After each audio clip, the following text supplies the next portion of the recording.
Advanced courses తో పాటు first year నుండే campus recruitment training leading companies లో 13,000 plus placements with 13.5 lakhs highest package.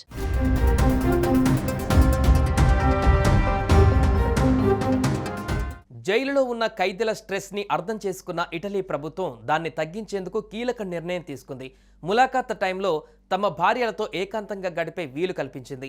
ఈ దేశంలో తొలిసారిగా ఓ జైల్లో ఏకాంత గదులను ఏర్పాటు చేశారు. ఖైదీలు తమ భాగస్వాములను ప్రైవేటుగా కలుసుకునే హక్కు ఉందని అక్కడి న్యాయస్థానం గతేడాది తీర్పు ఇచ్చిన నేపథ్యంలో ఈ ప్రత్యేక అరేంజ్మెంట్ చేసింది ప్రభుత్వం.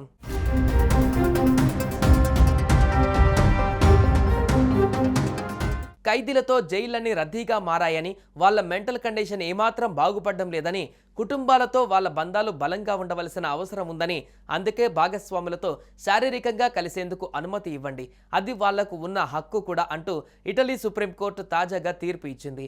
ఈ తీర్పునకు అనుగుణంగానే ఇటలీ జైళ్లలో శుక్రవారం నుంచి శృంగార గదులు అందుబాటులోకి వచ్చాయి. ఉంబ్రియా రీజియన్లోని జైలులో ఓ ఖైదీని తన భార్యతో కలిసేందుకు అధికారులు అనుమతించారు. ఇందుకోసం అక్కడే లవ్ రూమ్ పేరిట ఓ గదిని ఏర్పాటు చేయించారు. సాధారణంగా ములాఖాతుల టైంలో పక్కనే గార్డులు పర్యవేక్షిస్తుంటారు. కానీ ఈ ఏకాంత ములాఖాతుల్లో ఎవ్వరూ పక్కన ఉండడానికి వీల్లేదు. న్యాయశాఖ ఈ తరహా ఏర్పాట్లకు సంబంధించి మార్గదర్శకాలను కూడా రూపొందించడం విశేషం.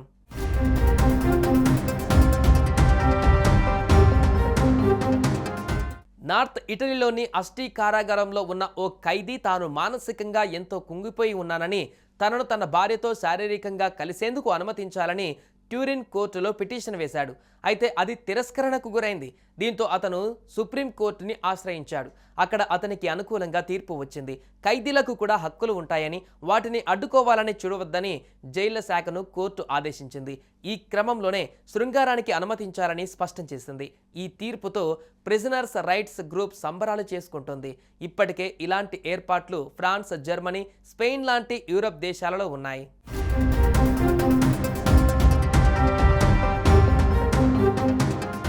సుమన్ టీవీలో మీ పర్సనల్ అండ్ బిజినెస్ ప్రమోషన్స్ కోసం కింది నెంబర్కి కాంటాక్ట్ చేయండి.